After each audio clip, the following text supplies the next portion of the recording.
Ya tenemos clara lo que es la definición del teletrabajo internacional y todo Ujú. tuyo, Álvaro. Muchas gracias. Pues sí, efectivamente, como decía Maite, al final el teletrabajo internacional tiene un componente de compliance muy relevante porque hay diferentes cuestiones que entran en conflicto, ¿no? Que es, pues, por un lado el tema migratorio, por otro lado el tema de seguridad social, muy importante, por otro lado el tema de la normativa laboral y contractual. Luego el tema de, bueno, relacionado también con esto de seguridad y salud laboral o de prevención de riesgos.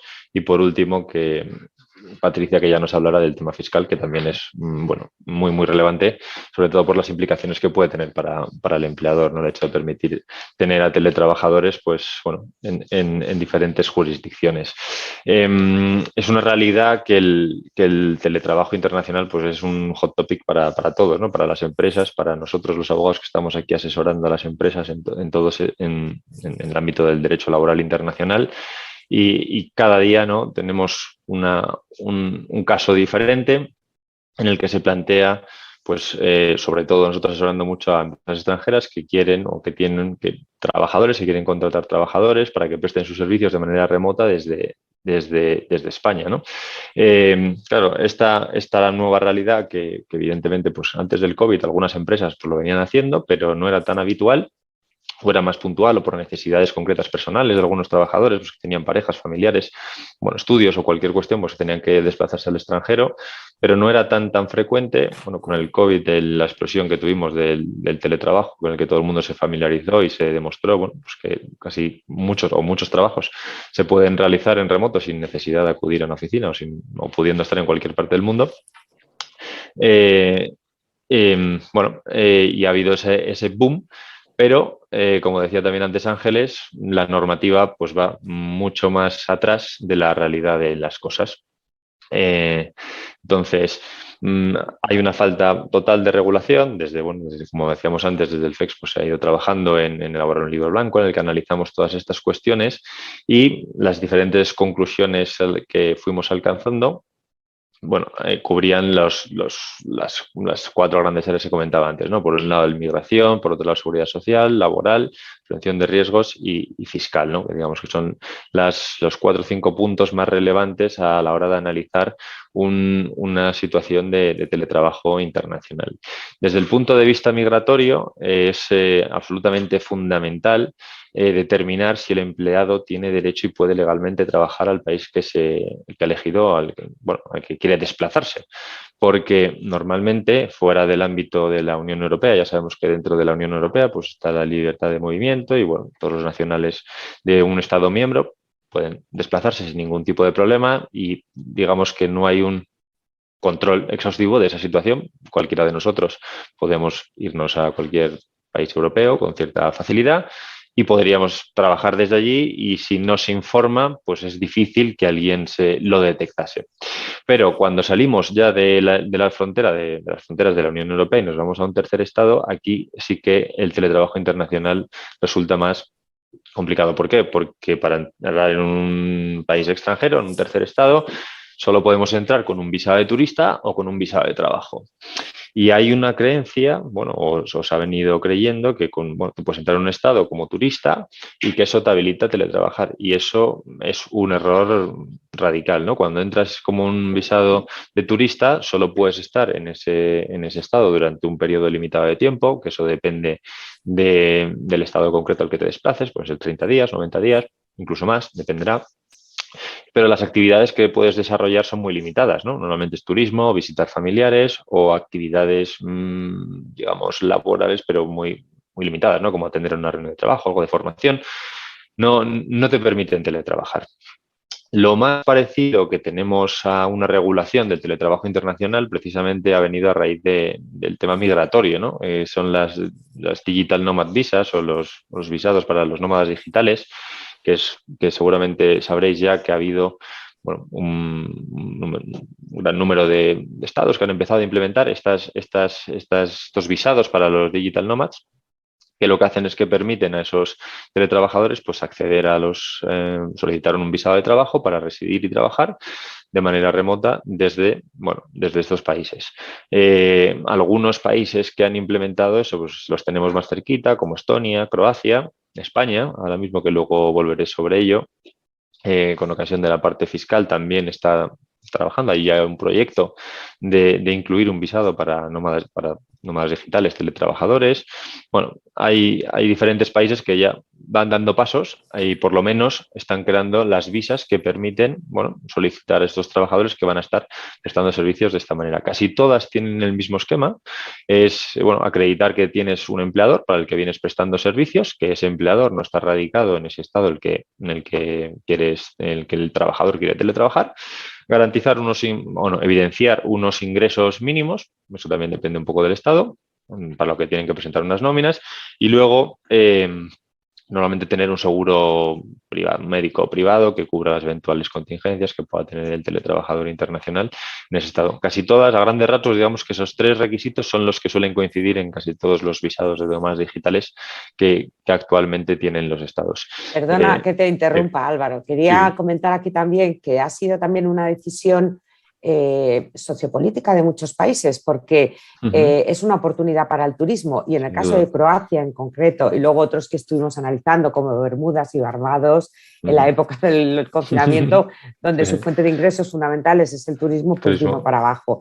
Entonces fueron los primeros países, o de los primeros países, que empezaron a implantar este tipo de visados con el objetivo de atraer a ese turista, pero que no querían que fuera únicamente turista, sino que fuera un teletrabajador internacional y se quedara allí. Y de ahí que fueran los primeros países que empezaran a tener ese visado. Yo creo que es importante el detalle, ¿no? Porque España ahora quiere convertirse en un país relevante para el teletrabajador internacional.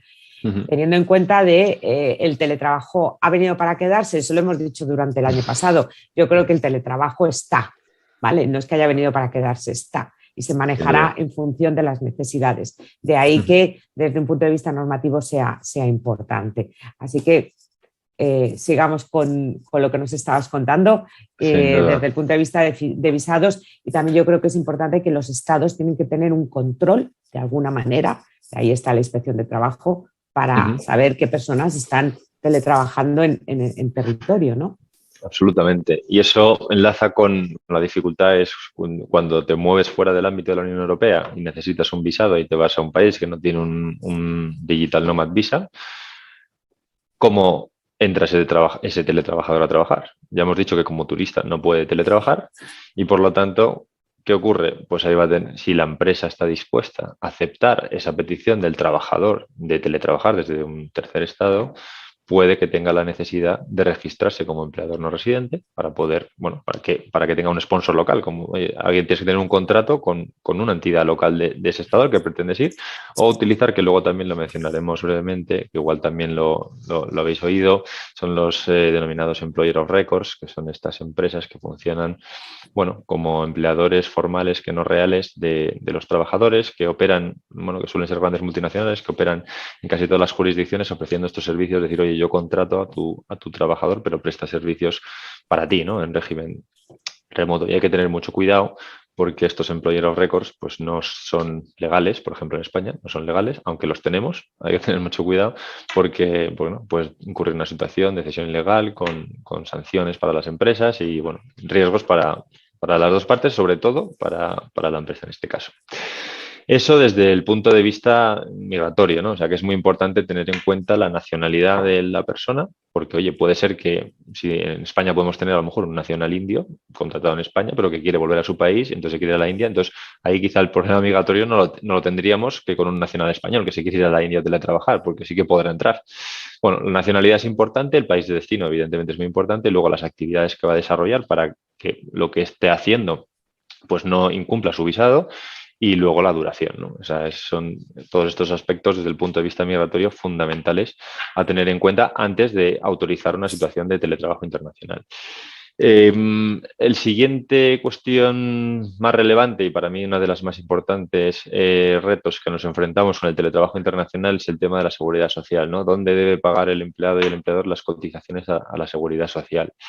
Todos sabemos que la regla general en materia de cotizaciones a la seguridad social es que éstas se deben abonar en el país donde el trabajador presta sus servicios. Es verdad que a esta regla general hay excepciones. En el ámbito de la Unión Europea, pues tenemos excepciones para los trabajadores desplazados, que ya los hemos comentado antes. Oye, cuando la empresa te envía con carácter temporal a desarrollar una actividad en un país extranjero, tú puedes solicitar, mantener tus cotizaciones en el estado de origen, porque se entiende que vas a volver, ¿no? Es una actividad durante un periodo de tiempo limitado y no tiene sentido iniciar cotizaciones en un tercer estado cuando vas a retornar en un determinado periodo de tiempo a tu estado, a tu home country, ¿no? A tu estado de origen. Luego también están los trabajadores multiestados, que oye, pues también pueden mantener cotizaciones en su país de residencia siempre y cuando desarrollen una parte de su actividad en dicho país. Y bueno, se aplican estas excepciones, se solicita un certificado de cobertura, el A1 que todos conocemos, y eso te habilita o le permite al trabajador acreditar que está manteniendo sus cotizaciones en el estado de origen, no tiene que cotizar en el estado de destino. Pero ¿qué pasa con el teletrabajo internacional? El teletrabajo internacional ya hemos visto que no es un desplazamiento temporal en el marco de las directivas. Y por lo tanto, habría que analizar caso por caso si se puede pedir ese certificado de cobertura en un supuesto de teletrabajo internacional. Que ya os anticipo que desde el punto de vista técnico-jurídico, aquí poniéndome la gorra de abogado, de lo que soy, pues no es correcto, ¿no? Porque la empresa no le está desplazando. Sé que en la práctica hay muchas empresas que están recurriendo a esta figura, pues para de alguna manera tener esa cobertura, porque es verdad que permitir tener un trabajador en un tercer estado que le pueda pasar, aunque sea europeo, pero le puede pasar cualquier cosa, ¿no? Y no haberlo informado y no tener tu certificado de cobertura de seguridad social, pues da miedo, da cierto reparo, pero desde el punto de vista técnico-jurídico no es un desplazamiento. O sea, el certificado, tal, o sea, con la normativa que tenemos actualmente, se puede solicitar uno a uno cuando tú desplazas a un trabajador, no cuando el teletrabajador, un trabajador se te quiere ir a otro estado. Y fuera del ámbito de la Unión Europea, pues ahí va a depender un poco de lo mismo, de los convenios bilaterales, ¿no? Si hay un convenio bilateral, pues entre los estados normalmente se pueden mantener cotizaciones en el estado de origen durante un periodo más o menos de 5 años. También hay que pedir el certificado de cobertura. Y si no hay un convenio bilateral, pues habrá que ver cuál es la posición del país de destino en materia de cotización. Lo habitual es que cuando no existe un convenio bilateral en materia de seguridad social, que la empresa tenga que cotizar en el país de destino. ¿Y qué ocurre en este caso, por ejemplo, para las empresas españolas? Pues que tienen una situación de doble cotización. Tienen que mantener sus cotizaciones, seguir cotizando en España y tendrán que cotizar en destino. ¿Y qué pasa si te obliga el país de destino a cotizar en destino? Pues lo que comentábamos antes. Otra vez tendrás que registrarte como empleador para poder realizar esas cotizaciones o contratar a un employer of record. Ya sabemos también, como hemos dicho antes, que no puede que no sea legal. Por lo tanto, el tema de seguridad social también es muy relevante. No está resuelto, como decimos, porque, digamos, la normativa actual, la situación de teletrabajo internacional no se contempla. Y lo más parecido pues, son estas situaciones de desplazamiento, pero que en puridad pues, no es lo más estricto. La tercera cuestión relevante también es la parte laboral, ¿no? Y la ley aplicable, digamos, al contrato de trabajo de un teletrabajador internacional. Aquí yo creo que también todos sabemos que la regla general, y sobre todo a nivel de la Unión Europea y bueno, fuera de la Unión Europea, porque el reglamento Roma 1 tiene aplicación universal, es que las partes pueden elegir la ley que quieren que rija el contrato de trabajo. Pero esta regla general también tiene una excepción, y es que esa elección que pueden hacer las partes no puede privar al trabajador de la protección que le otorgaría las leyes que resultarían de aplicación a falta de esa elección, que la primera de estas normas, pues básicamente es la del lugar de prestación de servicios. Por lo tanto, es bastante probable que en una situación de teletrabajo internacional, aunque sea de corta duración, si la empresa permite a un teletrabajador irse a un país al que sea, pues que pueda beneficiarse de la protección que otorguen las normas laborales de ese país, que como sabemos, pues bueno, muchas veces las normas mínimas de protección se refieren a salario mínimo, jornada, festivos, reglas de no discriminación, bueno, lo parecido a lo que serían en la directiva. Es verdad que desde el FEX nosotros estuvimos discutiendo muchísimo sobre esto. Sabemos que la directiva no aplica a la situación, bueno, sabemos, defendemos que la directiva de desplazamiento trabajadores no debería aplicar la situación de teletrabajo internacional. Desvincularnos de Roma ya puede ser más del reglamento Roma, ya puede ser una cuestión más complicada, pero es verdad que esa situación, o sea, la razón por la que defendíamos que no se deberían equiparar condiciones o que no debería resultar aplicable las protecciones del país de destino es porque al final el teletrabajador internacional, como decíamos al principio, va a continuar desarrollando las mismas funciones que desarrollaba para su empleador de origen. Entonces, todo su trabajo revierte en origen y además no está ocupando ningún puesto de trabajo en el país de destino. Es decir, no hay una posibilidad de dumping social. Es decir, no es que la empresa esté, oye, de alguna manera tratando de beneficiarse de esa situación aplicando condiciones peores, ¿no? Oye, el hecho de que el teletrabajador se vaya a otro estado es indiferente para mí porque va a hacer lo mismo, yo le voy a pagar pues, como si estuviese en su casa, ¿no? En vez de en el país extranjero. Y es verdad que es es una cuestión bastante interesante porque además en estos supuestos, si tuviésemos que equiparar a las condiciones laborales del país de destino, pues si fuesen mucho mejores las condiciones laborales del país de destino con las del país de origen, el teletrabajo internacional podría dar también una situación de discriminación, ¿no? O de diferencias de trato por países, ¿no? Oye, pues al final el ingeniero que se va a Noruega tiene mejores condiciones que el ingeniero que se va a Italia, porque los salarios son mayores en Noruega que en Italia, entonces le tengo que equiparar. O sea, es bastante, tricky la cuestión, porque al final los dos trabajan para España. Entonces, ¿por qué no van a tener las condiciones que tendrían en España, ¿no? ¿Por qué hay que equipararlas? Bueno, es otra cuestión bastante interesante, dejémoslo en interesante, a discutir en las situaciones de teletrabajo internacional. En todo caso... Iba a mencionarte, es que me hace gracia, ¿no? Porque entramos ahí en nuevas discusiones que en su día dijimos, bueno, vamos a dejar de discutir tanto sobre esto porque si no nos vamos a volver locos. Y veo a Álvaro que has cogido carrerilla con este tema. Perdón. Porque hay tantas figuras que pueden tener impacto, ¿no? En este momento que es impresionante, ¿no? Y para mí, o sea, la idea que nos gustaría transmitir es que el teletrabajador internacional para la empresa es una persona que hace esa función y nos da igual dónde lo haga físicamente en ese momento. Puede hacerlo en un coworking en Francia, puede hacerlo en un apartamento en Cerdeña, nos da igual. Entonces, desde el punto de vista laboral, todo lo que tú has hablado es cierto, pero ¿qué le aplicaría? Por ejemplo, la ley de teletrabajo nacional que tenemos en España, ¿no? El tema de los gastos y demás. Uh-huh. Pues a esa persona, desde el punto de vista del empleador, le tendría que aplicar pues, lo mismo que al teletrabajador que se queda en su domicilio, por ejemplo.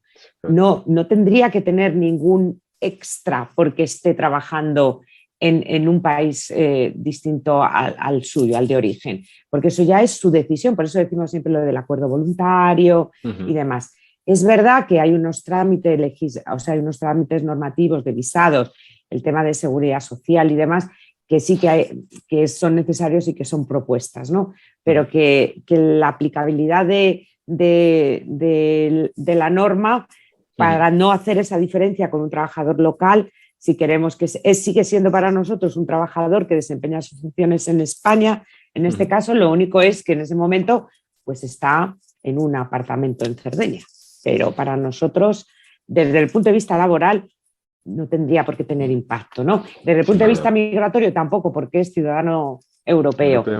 Entonces ahí sí que entra el impacto fiscal, ¿vale?